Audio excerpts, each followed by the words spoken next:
करने वाले हैं राजस्थान के प्रसिद्ध लोक देवता रामदेव जी के बारे में। दोस्तों, आपको पता ही होगा कि रामदेव जी को राजस्थान के बहुत सारे लोग उनको भगवान का रूप मानते हैं, विष्णु जी का अवतार मानते हैं।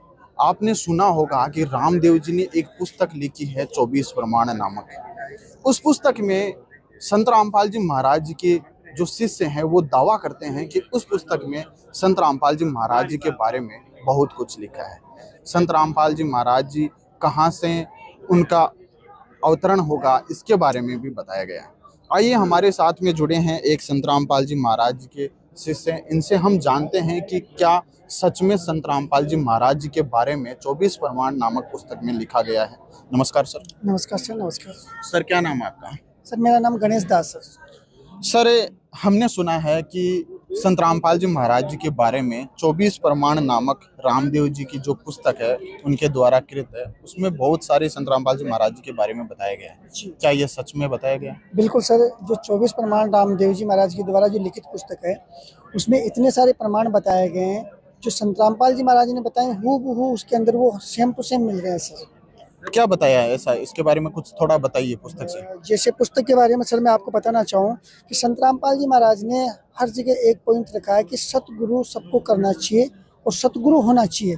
उसके बाद में उसके बारे में अपने जो 24 प्रमाण है उसमें भी ये बात बताई गई है। मैं आपको 24 प्रमाण बताना चाहूँगा। इसके अंदर ये अपने पास में 24 प्रमाण हमारे पास में देख लीजिए आप, रामदेव जी महाराज की। इसमें आपको मैं खोल के दिखाना चाहूँगा सर। इसमें जो पेज नंबर इसका जो 17 है, देखो इसके ऊपर आप देख सकते हो आराम से। इसमें लिखा हुआ, हाईलाइट किया हुआ है यहाँ पे, इस पे लिखा हुआ है गुरु सेवा कोई बिरला जाने, मूर्ख नहीं ये बात पहचाने। जो सतगुरु होता है ना उसकी सेवा हर कोई नहीं जान सकता है। नीचे लिखा हुआ है गुरु सेवा में विघ्न पड़ावे, उसका कुल तो नरक में जावे। जो सतगुरु की सेवा के अंदर किसी प्रकार का विघ्न उत्पन्न करता है उसका तो पूरा का पूरा कुल नरक के अंदर जाता है। और फिर इसमें आगे लिखा हुआ है गुरु बेमुख भोगे दुख भारी, ईश्वर से नहीं लागे कारी। जो सतगुरु के भक्तों को परेशान करता है या सतगुरु करता है उसको तो ईश्वर भी, जो भगवान होता है वो भी उसको नहीं बचा सकता। और नीचे फिर लास्ट में बहुत अच्छे से लिखा हुआ है जो सतगुरु का लेवे नामा वो ही पावे अचल आरामा। यानी कि जो मनुष्य सतगुरु से नाम दीक्षा लेकर के भक्ति करेगा वो ही जो मेन जो अपना जो मूल जो स्थान है जिसको अपन सतलोक कहते हैं उसको प्राप्त कर सकता है। और आगे बताया गया सभी ही सतनाम से तरिया, नुगरा नाम बिना ही मरिया। संत रामपाल जी महाराज बताते हैं कि सबसे पहले प्रथम नाम दीक्षा होती है, उसके बाद में सतनाम होता है। और सतनाम में इतना पावर होता है कि जिसको सतनाम मिल जाता है उसके पिछले जन्मों के सारे पाप कर्म कट जाते हैं। और उसके बारे में इसमें भी बताया गया है कि जिसको सतनाम मिला है वही पार हो सकता है, बाकी जिसको सतनाम नहीं मिला है वो तो एज ए नुगरा है। और वो तो बिना सतनाम के, मतलब नुगरा का मतलब है यानी कि वो बिना ऐसे ही उसकी मुक्ति हो नहीं सकती, उसको नरकों को भोगना ही पड़ेगा। और फिर अपन अगर इसमें आगे देखते हैं सर, पेज नंबर इसके ऊपर 18, इसमें देखो साफ साफ लिखा हुआ है जम का दूत नेड़ा नहीं आवे, जा सतगुरु का नाम सुनावे, जो सतगुरु की सेवा करते डाकण भूत प्रेत सब डरते। यानी कि जो सतगुरु की शरण में होता है ना उसके परिवार के आसपास किसी भी प्रकार की जो भूत प्रेत जितनी भी विपदाएं होती हैं वो उसके पास में नहीं आती है। आगे बताया जंतर मंत्र जादू टोना, गुरु भगत के कुछ नहीं होना, गुरु भगत की महिमा बारी, क्या समझे नुगरा नर नारी, गुरु भगत को सतगुरु बेटा, धर्म राय का लेखा मेटा। यानी कि उसके जंतर मंत्र जादू टोना ये किसी प्रकार का वो असर नहीं करता है। और बहुत अच्छे से इसमें बताया गया है कि जो सतगुरु का शिष्य होता है उसका जो लेख होता है उसको तो धर्मराज भी नहीं मिटा सकता। आगे इसमें एक चीज़ और बताइए कि सतगुरु भक्त सतलोक सिधावे, धर्मराय जी सामा आवे, गुरु भक्त सबका सिर ताज, उसका सब देवा पर राज। यानी कि जो सतगुरु की शरण में होता है उसको तो धर्मराज खुद लेने के लिए आता है। और इसमें आगे ये बताया गया है कि जितने भी इस पृथ्वी पर देवी देवता है सतगुरु की शरण में जो भगत है उसके पूरे देवी देवता उसके परिवार की सुरक्षा करते हैं सर, आपने एक मंत्रों के बारे में बात की थी और संत रामपाल जी महाराज जी के भगत बताते हैं कि 5 नाम के बारे में भी इसमें कुछ बताया गया है। इसके बारे में बताइए सर। सर, ये जो 24 प्रमाण है इस 24 प्रमाण के अंदर इसमें पेज नंबर 28 के ऊपर आप देख सकते हो, यहाँ पर बहुत 5 नाम से संबंधित इसमें साफ साफ लिखा हुआ सर कि देखो यहाँ पे लिखा हुआ 5 शब्द की कर स्तुति पाचे भक्ति लाया, 5 शब्द बिना रासे परसी यो 84 पाया। यानी कि जब तक इंसान को सतगुरु से 5 नाम का 5 जो मंत्र होते हैं उनका जाप नहीं मिलेगा, तब तक उसकी ये लक 84 नहीं छूटेगी। अपने शरीर के अंदर संत रामपाल जी महाराज ने साफ साफ प्रमाणित सहित बताया, अपने शरीर के अंदर 5 कमल है। उसमें एक कमल के अंदर ब्रह्मा अपनी पत्नी के साथ में बैठे हैं, विष्णु जी दूसरे कमल में अपने पत्नी के साथ बैठे हुए हैं, और भगवान शंकर अपनी पत्नी के साथ तीसरे कमल में बैठे हुए हैं। एक कमल के अंदर माता दुर्गा जो है वो बैठी हुई है, एक कमल में गणेश जी बैठे हुए हैं। ये 5 कमल हो गए, ये 5 ही देवता मुख्य हैं। जब तक इन 5 देवताओं के 5 मंत्र बराबर रूप से एक कोर्स के रूप में अपन नहीं करेंगे, तब तक वो इंसान इस लक 84 से पार नहीं हो सकता। ये प्रमाण अपने इस जो 24 प्रमाण है इस पुस्तक के अंदर बताया गया है सर। सर आप मंत्रों के बारे में बात करते हैं, लेकिन कौन सा गुरु हो जिससे ये मंत्र लिए जा सकते हैं, इसके बारे में भी इस पुस्तक के कुछ लिखा है या कुछ बताया गया है? बताइए सर। देखिए सर, इस पुस्तक के बारे इसी पुस्तक में गुरु है उसके बारे में साफ साफ बताया गया है। इसमें पेज नंबर 65 के ऊपर है सर, आपको दिखाना चाहूँगा मैं। पेज नंबर ये 65 आ गया सर। इसमें देखो जो सतगुरु आएगा ना उसके बारे में साफ साफ इसमें लिखा हुआ कि नगर कोट ने जाट काशी, मुख बंद हाँक कवि गुणगासी, जिनके घर बड़ भीम जी आसी, जत सत न्याव आप ही करासी।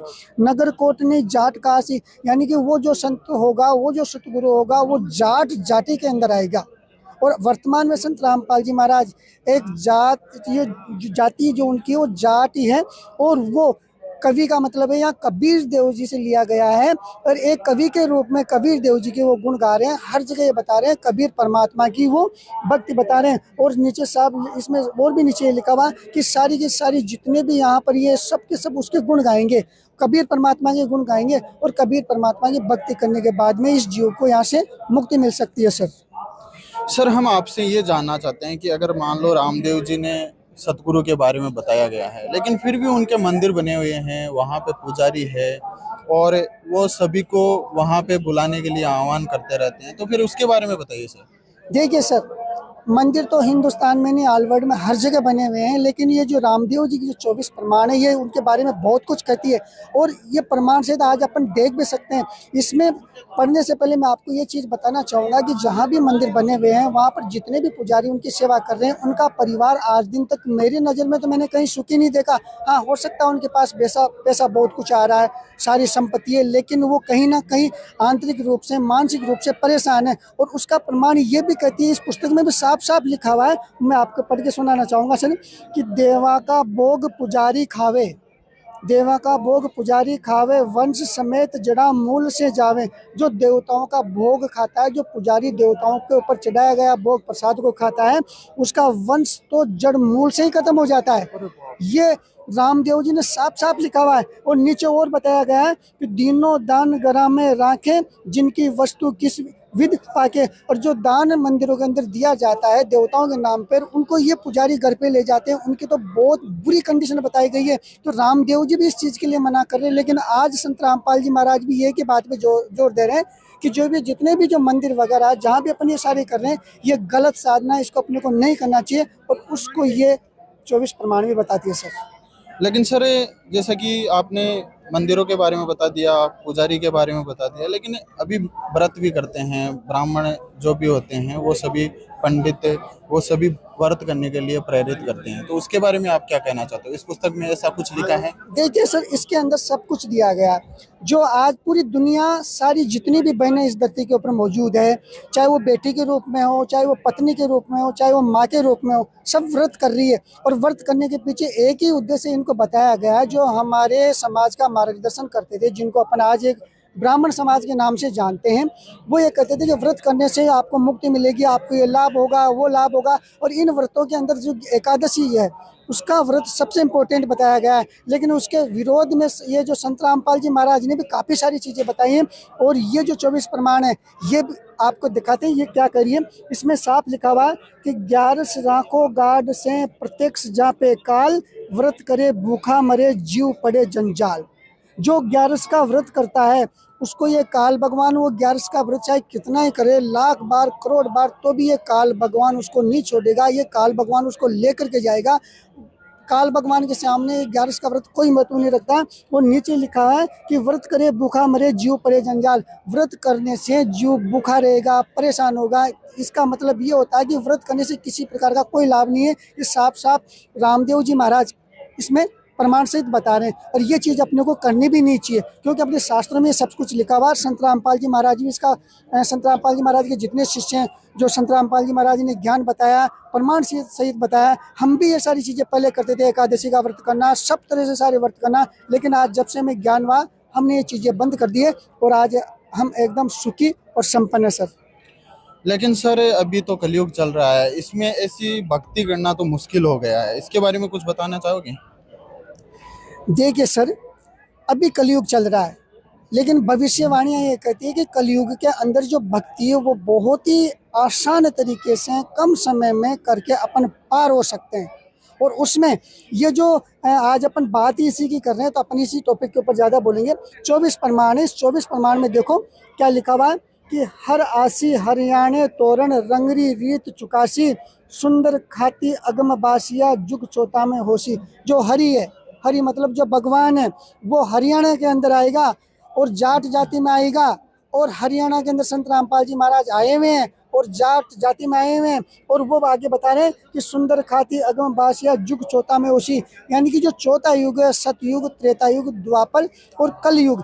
कलयुग का ये 5532वां 33वां साल चल रहा है। संत रामपाल जी महाराज ने जो ये भी बताया कबीर सागर से कि जब 5505 साल बीत जाएंगे, उस समय इस कलयुग के अंदर सतयुग जैसा माहौल होगा और वो संत हरियाणा के अंदर आएगा, जाट जाति के अंदर आएगा। और वो आज खुद स्वयं संत रामपाल जी महाराज है सर। इसका तो आप क्या कहना चाहते हो कि क्या संत रामपाल जी महाराज ही वो पूर्ण संत है? बिल्कुल सर, संत रामपाल जी महाराज ना एकदम पूर्ण संत है। और वो सारे शास्त्रों के आधार पे उन्होंने पूरी भक्ति विधि बताई है, प्रमाणित विधि संत रामपाल जी महाराज एज ए टीचर हैं, सतगुरु हैं। और उनकी बताई भक्ति विधि से इस संसार को ही नहीं, पूरे विश्व को, ऑल वर्ल्ड को मुक्ति मिलेगी सर। और संत रामपाल जी महाराज ने एक चीज़ और विशेष तौर से बताई है कि जो वेद है, जो 4 वेद है, उनके अलावा एक सूक्ष्म वेद और है। उसके बारे में मैं आपको इसमें बताना चाहूँगा सर। इस पुस्तक के अंदर है, उस सूक्ष्म वेद में कंप्लीटली ये सारी चीज़ें बताई गई है। अब सूक्ष्म वेद के बारे में भ्रांति कई जगह फैली हुई है कि सूक्ष्म वेद है ही नहीं, लेकिन सूक्ष्म वेद है। उसका प्रमाण ये पुस्तक करती है। आप इसमें देख सकते हो, इसके पेज नंबर 143 के ऊपर लिखा हुआ सर, ऋग्वेद यजुर्वेद 7 में, सामवेद अर्थवेद हाथ में, सूक्ष्म वेद आप रखाया, 4 वेद ब्रह्मा को छुपाया। यानी कि ऋग्वेद, अथर्ववेद, यजुर्वेद, सामवेद, ये 4 वेद है। इसके अलावा जो सूक्ष्म वेद है, ये इस काल भगवान ने गुप्त रखा था।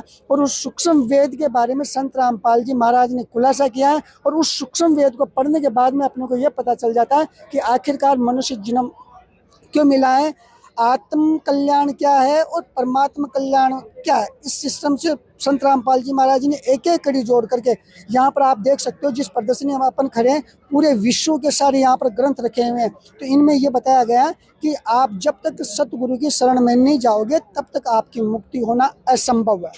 सर आपने सूक्ष्म वेद की बात की, तो वह सूक्ष्म वेद कौन सा है फिर? अच्छा, सूक्ष्म वेद का मतलब ये है कि सूक्ष्म वेद के अंदर ऐसी चीज़ें बताई गई है कि जो चारों वेदों से उसमें हट करके उस सूक्ष्म वेद में ये बताया गया कि अपन कहाँ से यहाँ आए हैं और क्यों आए हैं, अपन यहाँ कब तक रहेंगे और अपनी मुक्ति का मार्ग कौन सा है। आखिरकार यहाँ से मुक्ति पाने के लिए वो 5 नाम कौन से हैं, आखिरकार सतनाम कौन सा है, आखिरकार सार नाम कौन सा है। जो संत प्रथम नाम के साथ में 5 मंत्रों का जो जाप बताएंगे, उसके बाद में सतनाम बताएंगे, जो सार नाम बताएंगे, वो इस सच्चा संत है। इनके बारे में डिटेल से कबीर सागर में साफ साफ लिखा हुआ है सर। अगर आपको ज़्यादा नॉलेज लेना तो आप कबीर सागर पढ़ सकते हो, जो आज के 450 साल पहले वो लिखी गई थी सर। यस सर आपने बता दिया कि सूक्ष्म वेद के बारे में बता दिया, लेकिन अगर जो रामदेव जी के भगत हैं वो उनको भगवान मानते हैं, वो कैसे मानेंगे कि आज के समय में केवल संत रामपाल जी महाराज जी है, क्योंकि वो तो अपने भगवान की तरफ ज़्यादा अग्रसर होंगे। देखिए सर, संत रामपाल जी महाराज ने ये बताया है और रामदेव जी को सारे के सारे एज ए भगवान के रूप में पूज दिया, सब देख रहे हैं। लेकिन रामदेव जी महाराज ने जो ये पुस्तक लिखी है, इस पुस्तक में उन्होंने साफ साफ ये लिखा है कि रामदेव जी महाराज को खुद कबीर परमात्मा मिले थे और उन्होंने ये बताया था कि खुद परमात्मा कलयुग में आएंगे और तीर्थ व्रत सारे झूठे हैं और उनको जो सच्चा संत है उसके शरण में जाना ही पड़ेगा। ये जितने भी रामदेव जी महाराज को मानने वाली जो आत्माएं हैं उनको इस पुस्तक को गहराई से पढ़ना चाहिए। अगर वो इस पुस्तक को पढ़ लेंगे तो वो दर दर जहाँ पर भटक रहे हैं अपने आत्म कल्याण के लिए, उस मार्ग को छोड़ करके वो संत रामपाल जी महाराज की तरफ अपना ध्यान आकर्षित करेंगे। सर आपने एक बात बोली तीर्थ व्रत सभी झूठे हैं, तो ऐसा कैसे हो सकता है? सर तीर्थ व्रत के बारे में आपको ये बताना चाहेंगे कि जो अब तक हम करते आ रहे थे उनका प्रमाण हमें कोई से शास्त्र के अंदर नहीं मिला है। जब जो शास्त्र में प्रमाण ही नहीं है तो वो तो झूठा ही हुआ सर। अगर शास्त्र में कोई प्रमाण मिलता है तो उसको हम सच मानते हैं। और ये जो शास्त्र हैं ये संत रामपाल जी महाराज ने नहीं लिखे, ये तो युगों पहले लिखे हुए हैं और आज हम पूरा समाज इसका मार्गदर्शन लेकर के हम आगे बढ़ते हैं। हमने पहले इनको खोल करके नहीं देखा था, लेकिन आज हमने इनको खोल करके देख लिया। इनको खोलने के बाद में पता चला है कि हम जो रास्ता हमने चूज कर रखा था वो एकदम रॉन्ग था, गलत था और आज हम सही डायरेक्शन के अंदर संत रामपाल जी महाराज के माध्यम से, वो हमारे सच्चे गुरु हैं और उनके माध्यम से आज हमने सही दिशा चूज की है सर। तो अब आखिर में आप हमारे दर्शकों को क्या कहना चाहते हैं? सर जितने भी भाई बहन आज इसको देख रहे हैं उनसे मैं हाथ जोड़ के निवेदन करना चाहूँगा कि आप प्लीज़ एक बार संत रामपाल जी महाराज के द्वारा जो लिखित पुस्तक ज्ञान गंगा है, जीने की राह है, गीता तेरा ज्ञान अमृत है, इनमें से एक पुस्तक को एक बार आप पढ़िए। उसके अंदर मुश्किल से 250 से 300 पेज है, उसमें हर प्रमाण को बहुत ही अच्छे तरीके से बताया गया। जब आप इसको पढ़ेंगे तो आप वेदों को देखेंगे, पुराणों को देखेंगे और पुराणों में जब वो बात सत्य मिलेगी तो आपको ये पता चल जाएगा कि अपन कौन सी तरफ जा रहे हैं और रास्ता कौन सा सही है सर। तो निवेदन ये रहेगा कि उनको पढ़ने के बाद में जब उनको लगे कि हाँ आखिरकार संत रामपाल जी महाराज जी सच्चे संत हैं, तो अपनी एक श्वास को गवाए बिना उनको तुरंत संत रामपाल जी महाराज का जो रास्ता बताया गया है, जिनके ये सच्चे गुरु हैं, इनकी शरण में आकर के अपनी मुक्ति करवानी चाहिए सर। अपने शास्त्रों को एक बार जरूर देखना चाहिए। सारे के सारे इंसान, सारी जनता आज पढ़ी लिखी है, आज किसी को कोई मूर्ख नहीं बना सकता। तो आप एक बार प्लीज़ हमारा निवेदन है ये प्रमाण देखिए और अपने आप को तोलिए कि आखिरकार हम कौन सी दिशा के अंदर जा रहे हैं सर। धन्यवाद सर। Thank you sir. तो जैसा कि दर्शकों आपने देखा कि जो भी आज के समय में जो भी भ्रांतियां थी संत रामपाल जी महाराज जी को लेकर के 24 प्रमाण में ये लिखा है, आज हमने यहाँ पर पूरा प्रूफ सहित यहाँ पे बताया है कि जो भी संत रामपाल जी महाराज जी के बारे में बताया है वो एकदम प्रूफ सहित है। बने रहिए ऐसे न्यूज़ के साथ भी।